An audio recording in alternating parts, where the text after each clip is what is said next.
Hi, Rob, and welcome. Hi, Dr. M. Welcome to the third and final part of the hotel story. So here we go. Here we go.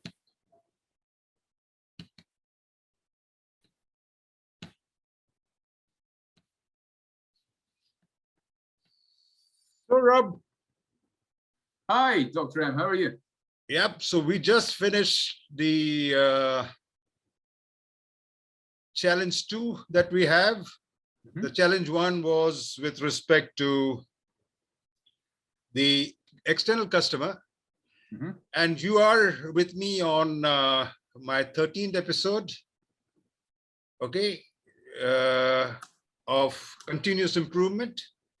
And we have learned about the continuous improvement, the first and the hotel story. And you're the best person to tell me that 30 years in hotel business, moved from Scotland to Paris, worked in 2 of the best hotels in Paris. Then you went out to Poland, to Budapest, and come back to Paris. And you are staying in Paris. Well, I'm here in Bombay. And, that's right. That's exactly right. You have promised me that when I come to Paris, you're going to put me into one of the luxurious hotels. Okay? Yeah, no problem. Do I have to pay for that? Are you going to bear that too? Oh, it's I'm Scottish. So then you talked to us about the first episode, as I would call it, with respect to the external customers, the guests, and you came up with a beautiful concept of CARE. And then we talked about the internal customers, of the ownership and the respect for people. And the first episode also, we talked about respect for guests. Here we talked about the respect for employees, and we dwelled on that, including respect for ourselves. We heard that story.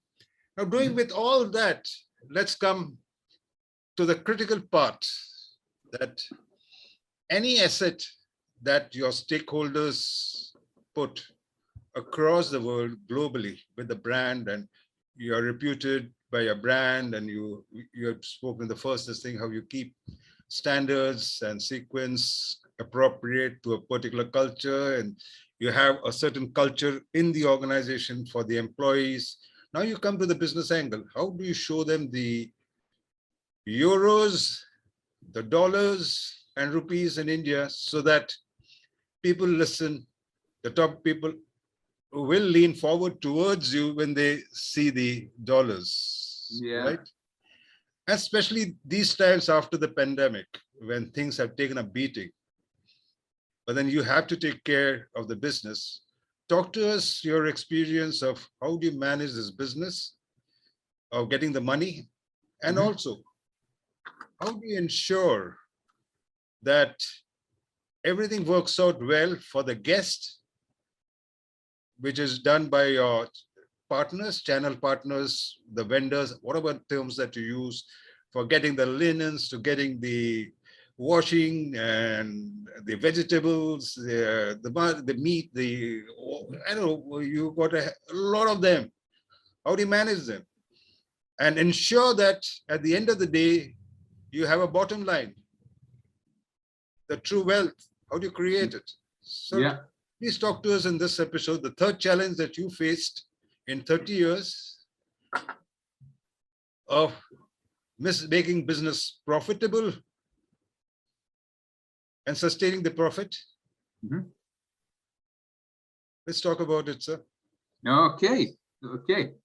So well, the very first thing is in business, like all businesses, we have in the hotel industry, like all other business, we have we call our KPIs, so your key performance indicators.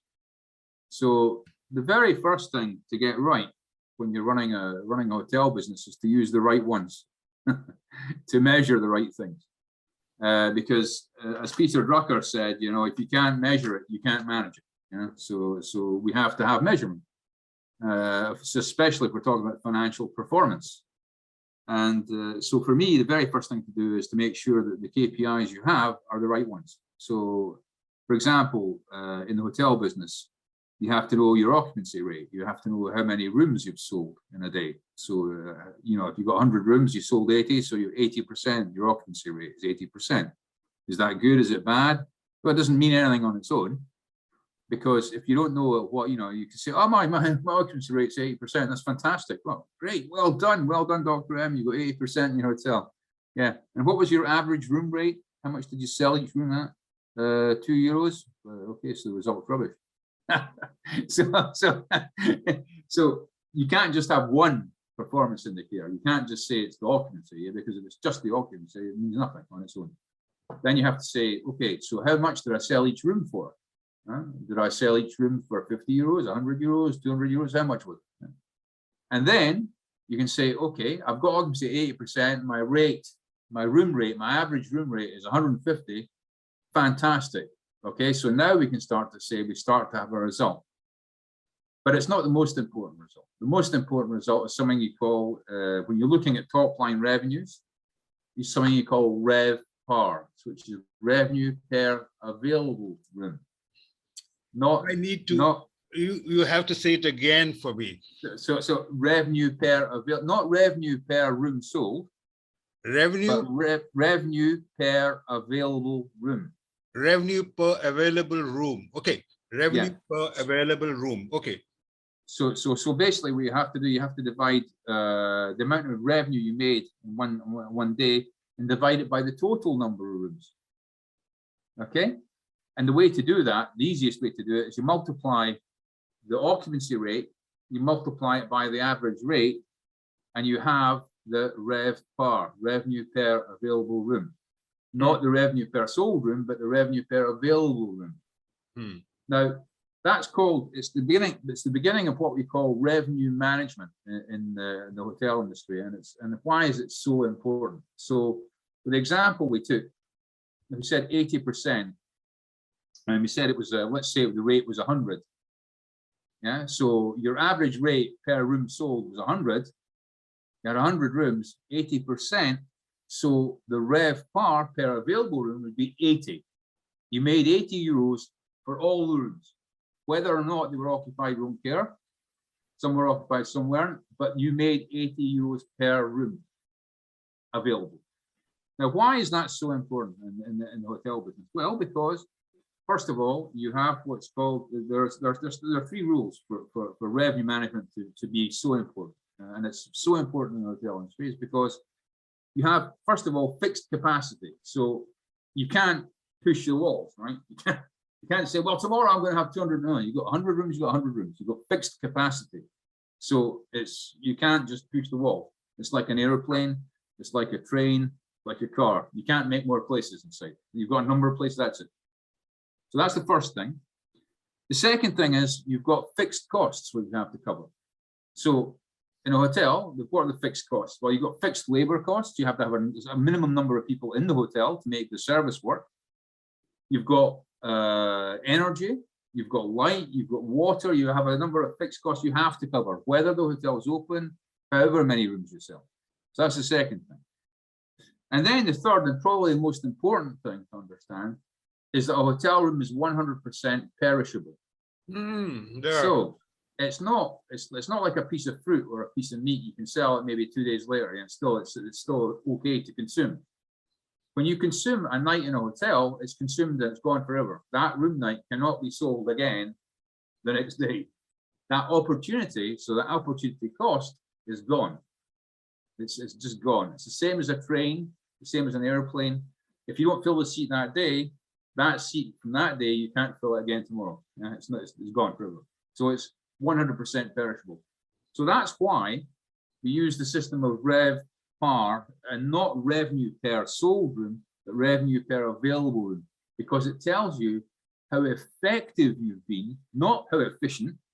Efficiencies was selling the room for the right price, but effective is selling the most rooms possible at the best price possible. And that's what gives you revenue per available room. And that's why that key performance indicator is the key performance indicator. And it's even what you use to compare yourself to all your competitors. You use RevPAR. And what you do is, it's a little bit technical. I promise not to be too much technical. But what you do is you say, okay, what's our RevPAR compared to the RevPAR of the other hotels? And you have organizations such as MKJ or STR, which these organizations, their job is to accumulate all this information from all the hotels, your competitors. And then you say, my RevPAR is at this level, and my RevPAR, my average RevPAR compared to Marseille, we've got 5 competitors. They all have a RevPAR.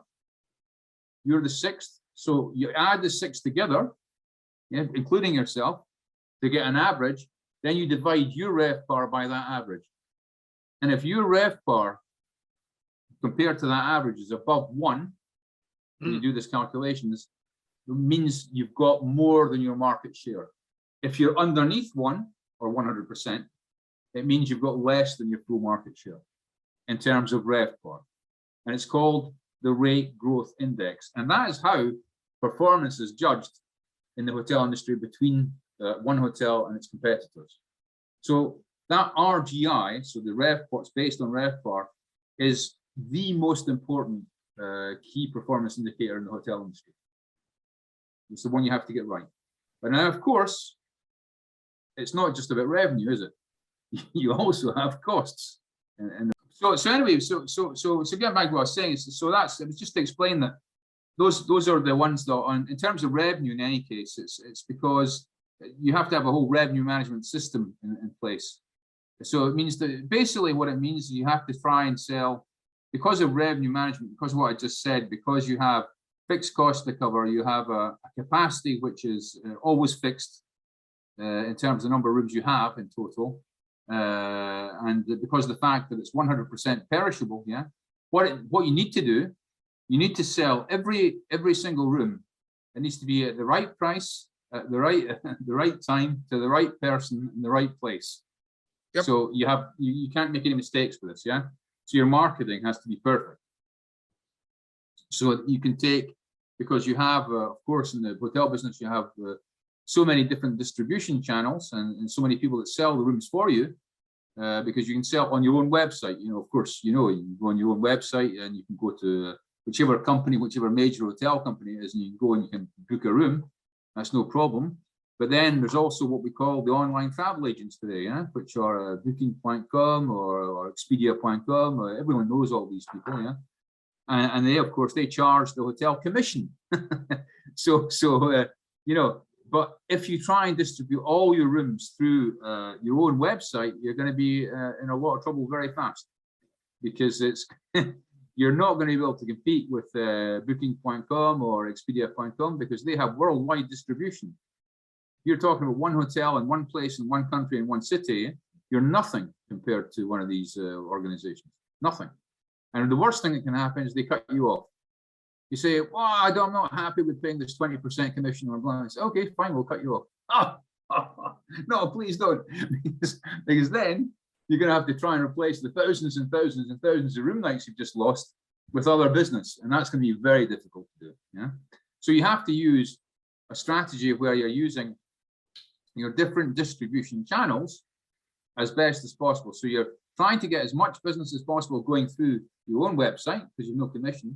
But then you mustn't forget you use these online travel agents too. And then maybe you're going to use tour operators or more what we call traditional travel agents, for example, you can also use. So you have to make sure you have lots of, it's basic strategy basically, is make sure you don't have all your eggs in the same basket, and you're not distributing your rooms just with one person or with one organization, because then you'd be in serious trouble. Because if they decide to turn the tap off, there's no more business. So you have to have several different sources, distribution channels. It's very important. So we're talking about the business part of it. So we have looked at it by saying that one of the things that is perishable is the room. And then you said it is the occupancy, the rate of occupancy, that is more important than the best I could gather is the rate of occupancy that is more important, right? Well, it's the rate of occupancy multiplied by the average room rate. Okay. That's the most important. Yeah, the revenue per available room. Yeah. And not the revenue per, because people always talk about the revenue per room sold, but that doesn't really matter. It's the revenue per available room that matters. Revenue per available room. I'm sorry, I'm messing up the session. No, not at all. Not at all. It's fine because you know it's sometimes revenue per sold, right? That's correct. Yeah. Okay. Okay. So basically that's just in the revenue side. After there's the revenue, then there's the distribution as I just described, and then of course you've got all the cost structure, yeah, because you have costs. Right. And of course the main cost you have, because it's the service industry is labor intensive industry, isn't it? So you have your biggest cost, your biggest charge is always going to be your staff. On the P&L, on the profit and loss statement, or your income statement, or whatever you want to call it, it's going to be your staff charges, your employees. It's what's most costly. So in terms of, but what you have to ensure is that you have to balance two things there, you see, because you have to balance to have the right number of employees to offer a service which is going to make guests come back and become loyal. Because when that happens, when guests become loyal and they're cared for and they come back, and you have repeat custom, they're less expensive because you don't have to spend money on marketing to get them to come back. So you've got to have a balance between the number of employees you have, the cost of your employees, yeah, and the service offered. And you have to try and strike the right balance, and that's very difficult. So what other kind of key performance indicators do you have in the hotel industry? Well, you have one which is very important, which is turnover. Turnover. Staff turnover I'm talking about. So because, and why staff turnover is so important is because people don't understand, and even the big bosses in some huge corporations today still haven't understood this very simple calculation, which is really simple, but they don't understand it, is that lack of retention costs huge amounts of money. It affects your bottom line very badly. So because, and then they'll say, well, how's that? I just get someone else. I just employ someone else, and they do the same job. And right, okay. So when you have to get that other person to replace that person just left because you're not treating them properly, so you have to reintegrate the person. You have to retrain the person. You have to spend money on recruitment and selection. You have to spend money on replacing that person with an interim person because you can't do without that person behind the reception on one day, and so that costs you money too. By the time you add all that together, the average for a line employee in the hotel industry, we're talking about, is $4,000. The cost. One person, one line employee replacement cost is what, $4,000, right? So people don't understand this, and it's one of the major problems that we have and it's why turnover is such an important key performance indicator. Because if say you have a normal, because people obviously sometimes they'll leave jobs for a good reason, yeah, because they got a promotion somewhere else, or because their family's moving, or because it could be hundreds of reasons, yeah. But there's what's called normal turnover and then abnormal. So if you're in the hotel industry and you have a turnover between 5 and 10%, that's quite normal because you're in a seasonal business. You have a lot of young people that go on to do other things, so that's quite normal. If you have a turnover that starts to be 20, 25%, you have a massive problem, because then you're spending far too much money having to re-recruit, reselect, retrain. It's a massive problem.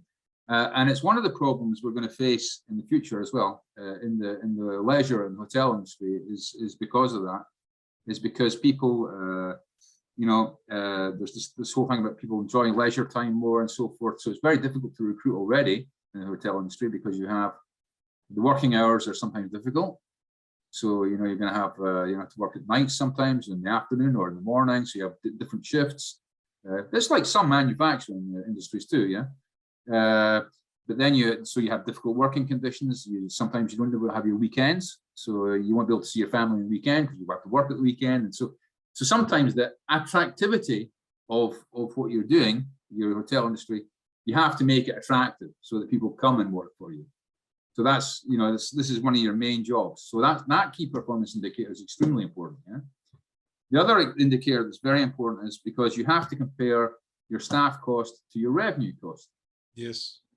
So if you're generating revenue, so a few however many millions of revenue you're generating, if in the hotel industry, if you're in the 3rd or 4-star bracket of hotels, which is good, really good hotels already, and your ratio of your staff cost is above 44%, you're starting to have a serious problem. If you're at 40% or underneath, you're good. You're doing well. But if that staff cost goes over 50%, 55%, you have got a massive problem, because you're overstaffed. You're just overstaffed. You're not staffing at the correct level at all.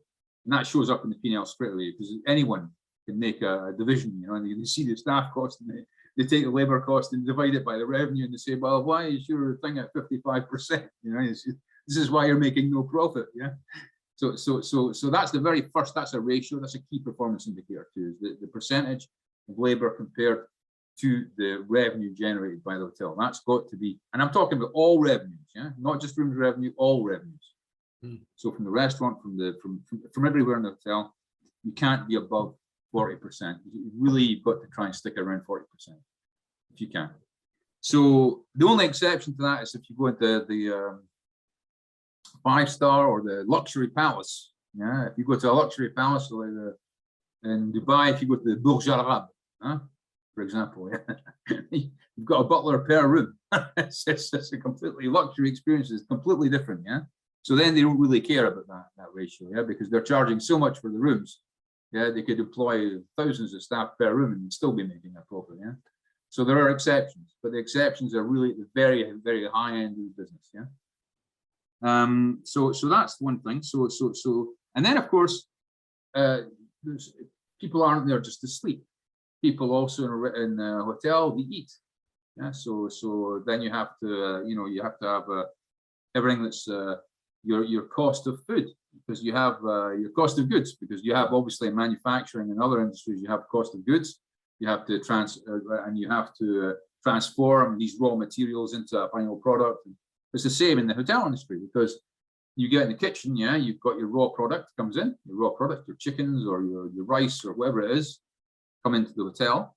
So you have to ensure the quality of those things are good, and that the vendors, you're getting the best price possible for these. And that's when another ratio comes into play. There's something called the food cost ratio, which is extremely important in hotels.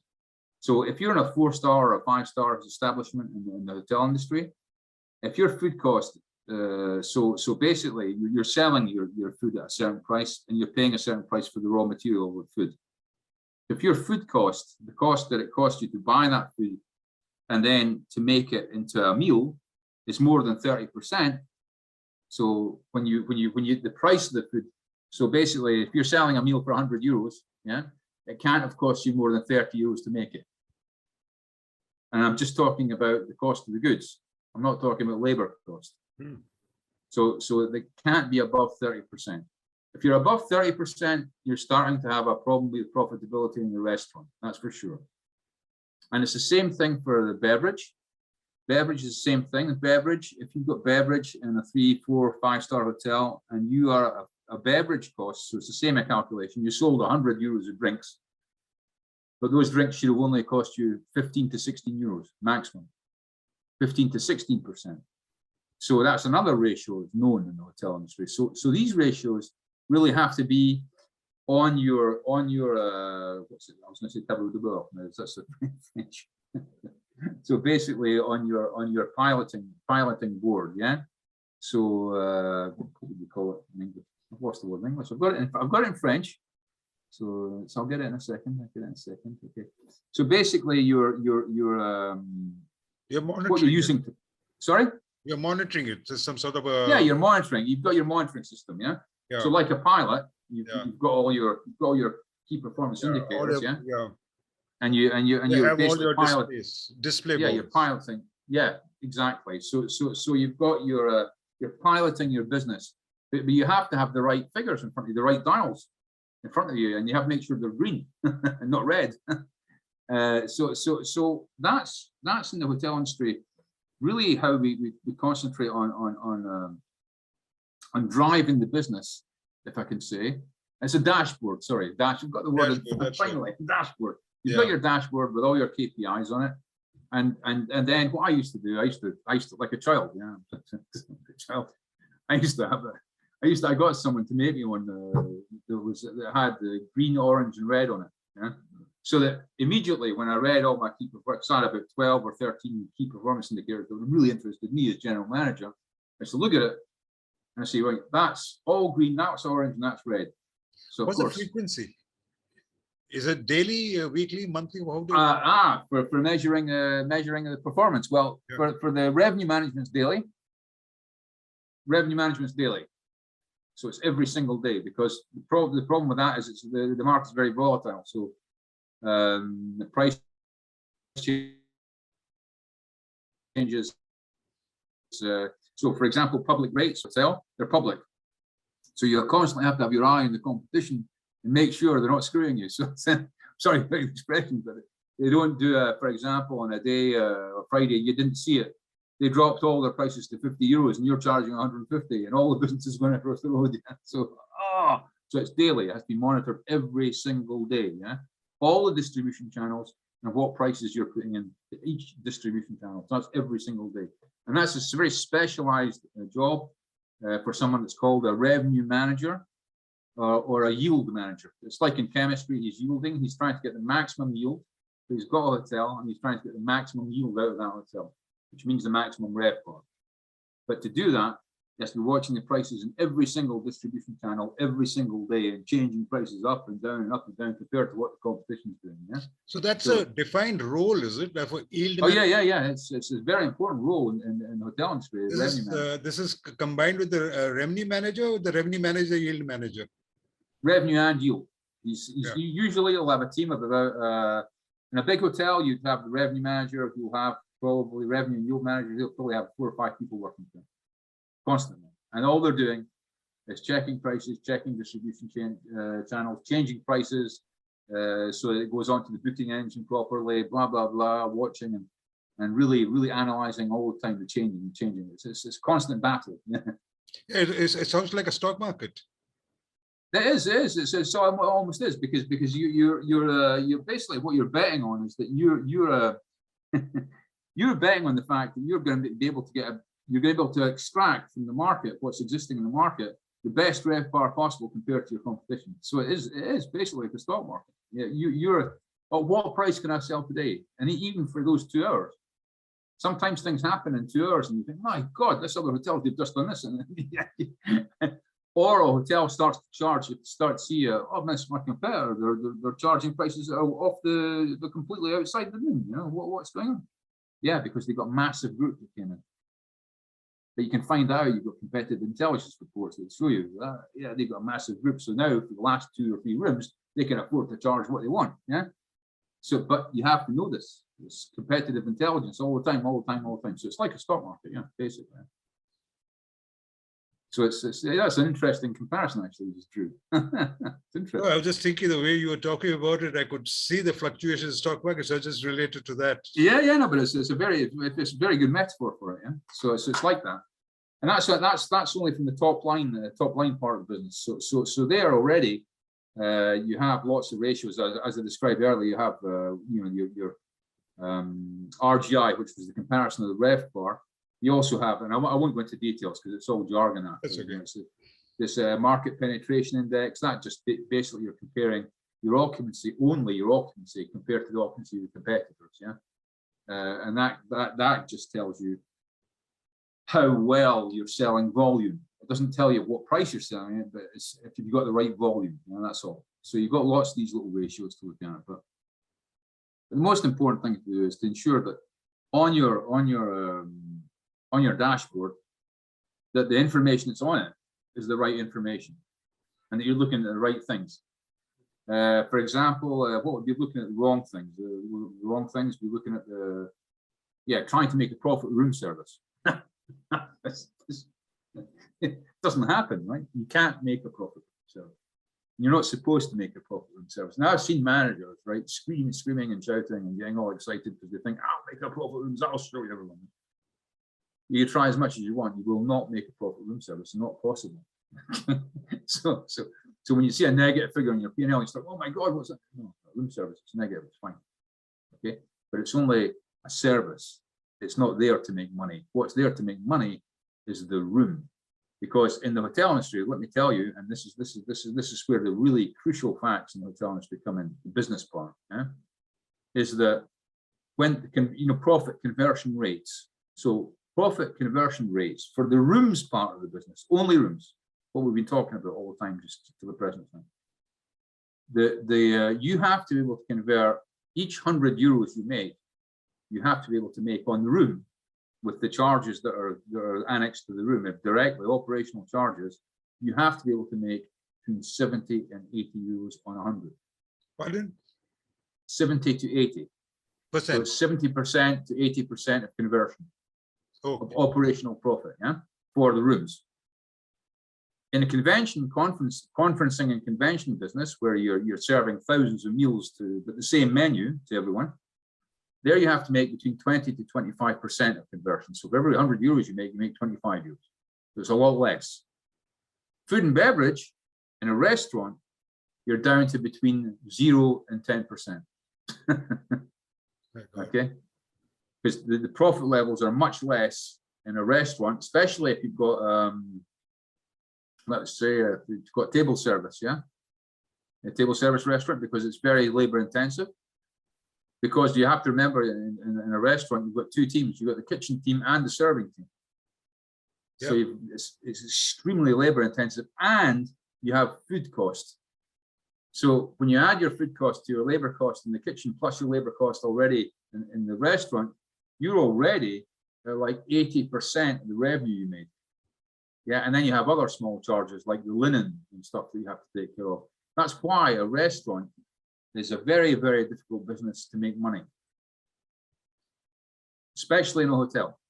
And especially in a hotel, why do I say especially in a hotel? Because in a hotel, if you have guests that stay for more than one day, and usually you do, those guests, if they're in Paris or in London or Dubai or wherever it is you're not going to stay in the hotel restaurant for 3 nights, are you? You're going to go outside. You might even go to McDo, or you might go to, or you'll order a pizza and have Uber Eats or whatever. But you're not going to stay in a hotel restaurant, so that makes it even more difficult to make profit in a hotel restaurant. So this all has to be understood.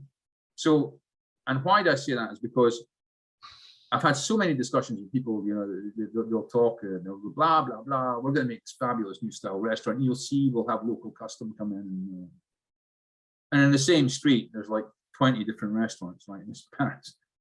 And I said to them, guys, why are we talking about this? And they're going, oh yeah, you'll see, you'll make no profit, right? So I'll tell you what to do, right? Destroy the restaurant, okay, and make more rooms. And of course, everyone was horrified when I said, you can't do that. I said, yes, you can. I said, how many clients do we have in our restaurant each night? Well, 2 or 3. I said, what, 2 or 3 out of like how many guests? So like 1,500 guests, and 2 or 3 people are using a restaurant. I said, well, this is madness. I said, if you just make some snacks, I said, like snacking menu in the bar, and then go eat some food in the bar if you want. That's it. Why do you have a restaurant? Well, for what? And there's a huge. you can tell this is the kind of discussion where you're saying, yeah, but look at the P&L, and then you'll have a shareholder, a stakeholder. Yep. Will be an owner, will say, yeah, but I don't understand, the restaurants don't make any money. And then you remind them, you say, yes, but we had the discussion about this before. And I told you, if we had destroyed that restaurant and given the food orders in the bar only, you would now be making this much more profit. Oh yeah, that's true. I said, so let's talk about it then. But you have to understand how it works. And how to present these figures to all the different stakeholders, because the stakeholders sometimes they're becoming more and more, and I think this is the same in a lot of businesses, they're becoming more and more in touch with the finances of the business. Yep. So they'll have, for example, I used to have at the end of my career in hotels, I used to have asset managers who come on behalf of the owner, and these guys are all bankers, or all fresh out of college, they've just got their degree in accounting and blah, blah, blah, and they're all very happy with themselves. And they get to the hotel, and then you have to explain things like I'm explaining to you, to them. They, well, that can't be true. I said, well, how much experience do you have in the hotel business? Well, no, not really any. I said, so why are you even talking to me? I said, you know, you don't know this ratio. We can't do any better than that. It's not possible. What we think it is. I said, well, welcome. I said, here's my chair. You'd like to try. And this, you have stupid conversations because people, you know, it took me, I'll tell you, I'll be honest with you, it took me years to understand exactly how to own a hotel. You don't understand like that, you know, it's not easy, yeah.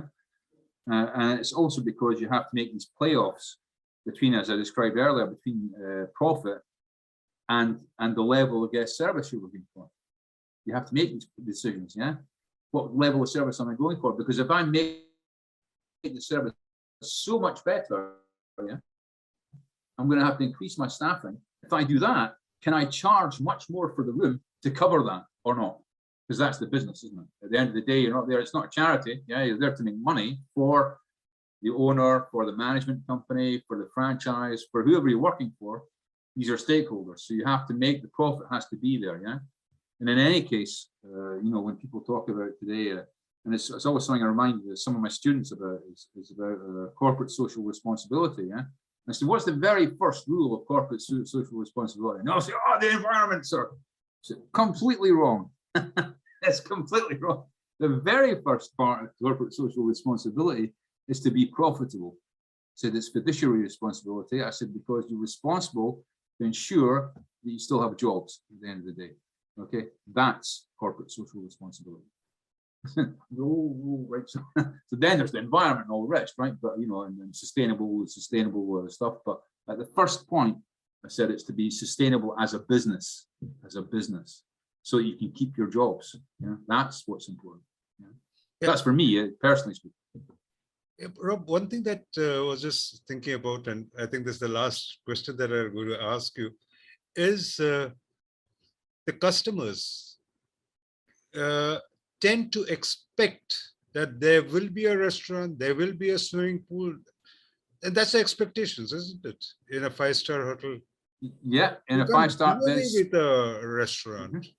Well, yeah, but it's actually changing. It's actually changing. Guest expectations are changing, and it's evolving. It's needs and wants are evolving now, and what we're seeing more and more. For example, big companies. I won't name the companies. There are very large companies now who are actually really providing what we call stay-only hotels, where basically you don't have any food and beverage service, but they're still 3-4 star. And these are what are called apart hotels in the language, the hotels language. So apartment hotels. So basically, you might get a croissant if you're really lucky in the morning, and a cup of coffee from a machine. But because the big hotel, the giants, they've understood finally what I told you earlier, that the huge part of the profit is the rooms. And what's happening is also people, the way the trend is going is that people want more and more freedom. So what they want, people, more and more, is to pay just for a bed and a good shower and good Wi-Fi and good, that's the tendency. That's what they're trying. There's the trend's going that way. And also to have freedom to do whatever the hell they like the rest of the time. Yeah. So the room service, they don't care anymore. You know, anyway, losing so much money anyway, that's a good thing. So you get rid of a lot of hotels, 4-star hotels now are getting rid of room service completely, and offering a food court or a little shop in the corner where people buy their own stuff. You know, a bit like there are some hotel companies that do that. Yeah. So the trends are changing, but except that, and this is why it's such a good question you're asking.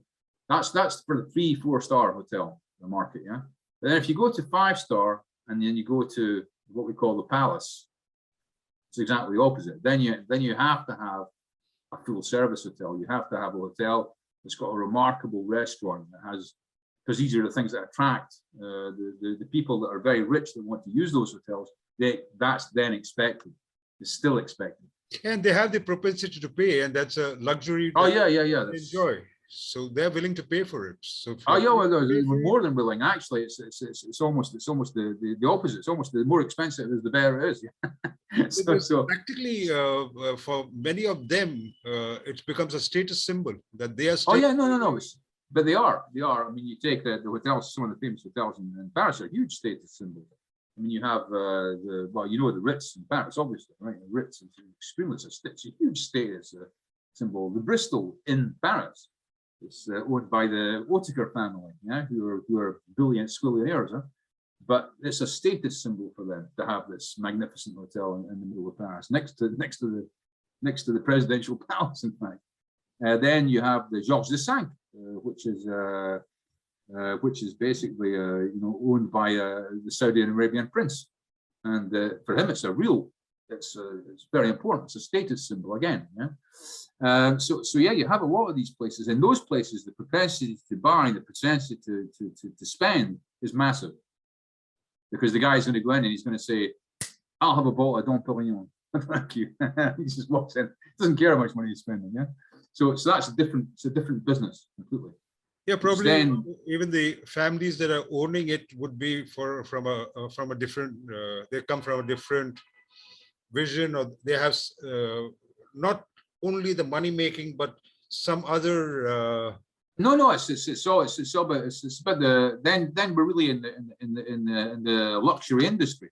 Yeah. So we're talking about LVMH, we're talking about Louis Vuitton, we're talking about the Georges V.